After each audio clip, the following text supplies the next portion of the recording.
Maria adalah cermin kekudusan. Tinjauan biblis, historis, teologis, dan simbolis spiritual. Yang pertama, tinjauan biblis atau kitab suci.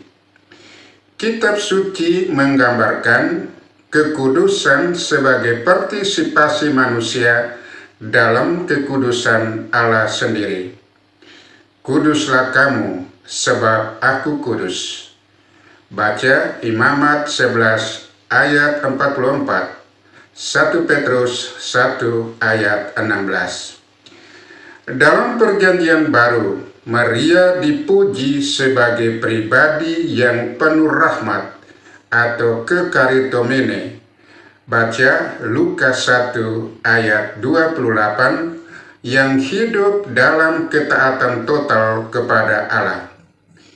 Kekudusannya bukan semata-mata hasil usaha manusiawi, melainkan karya rahmat Allah yang berdiam dalam dirinya. Saya ulangi lagi. Kekudusannya bukan semata-mata hasil usaha manusia, melainkan karya rahmat Allah yang berdiam dalam dirinya. Oleh karena itu, Maria dapat dipandang sebagai cermin kekudusan, di mana umat beriman melihat pantulan kekudusan Allah yang bekerja dalam diri seseorang manusia. Yang kedua, dimensi historis atau dimensi sejarah. Dalam sejarah gereja, Maria sejak awal dipandang sebagai teladan kekudusan. Dogma Maria Immaculata tahun 1854 menegaskan bahwa sejak awal keberadaannya, Maria telah dipelihara dari noda dosa asal. Gereja Timur maupun Barat mengembangkan devosi kepada Maria sebagai pribadi yang suci dan murni. Dalam liturgi Bizantium, Maria disebut Panagia atau yang Maha Kudus. Sedangkan dalam tradisi Latin pun menggelari Maria sebagai Speculum Justitiae atau cermin keadilan. Dalam litani Loreto yang kemudian dipahami sebagai gambaran Maria sebagai cermin yang memantulkan kekudusan dan kebenaran Allah sendiri. Yang ketiga, tinjauan teologis. Secara teologis, Maria disebut sebagai cermin kekudusan karena beberapa alasan mendasar. Yang pertama, partisipasi dalam kekudusan Allah. Kekudusan Maria tidak otonom, melainkan pancaran rahmat Kristus yang menyelamatkan. Yang kedua, ketaatan total. Maria menanggapi sabda Allah dengan menyatakan ya yang sempurna. Baca Lukas 1 ayat 38, sehingga seluruh hidupnya menjadi transparan bagi kehendak Allah. Yang ketiga, teladan gereja. Maria adalah ikon gereja yang kudus, perawan dan ibu yang dipanggil untuk memantulkan kekudusan Allah kepada dunia.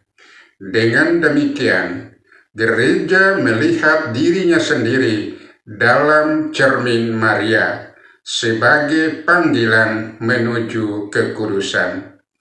Yang keempat, tinjauan simbolis spiritual. Gelar cermin kekudusan mengandung pesan rohani yang sangat mendalam, bahwa setiap umat yang beriman dipanggil menjadi cermin yang memantulkan cahaya Kristus. Saya ulangi lagi karena ini penting.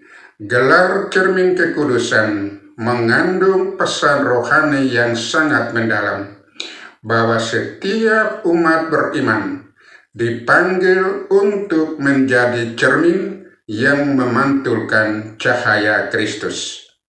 Maria menjadi inspirasi karena dalam dirinya tidak ada penghalang antara rahmat Allah dan hidup manusia. Spiritualitas ini mengajak umat agar menghidupi doa, kesucian, dan ketaatan sebagai jalan untuk merefleksikan kasih Allah kepada dunia. Yang terakhir, kesimpulan. Maria adalah cermin kekudusan karena dalam dirinya terpancar rahmat Allah yang murni, kesucian yang total, dan ketaatan yang sempurna. Maria bukan sumber kekudusan itu sendiri, tetapi refleksi paling jernih dari kekudusan Kristus. Gelar ini menegaskan identitas Maria sebagai teladan bagi gereja dan umat beriman, serta undangan untuk ikut serta dalam kekudusan Allah melalui hidup yang berserah dan taat pada sabdanya. Ave Maria, sebab buah tubuh Maria adalah Yesus. Semoga Tuhan memberkati kita semua. Amin.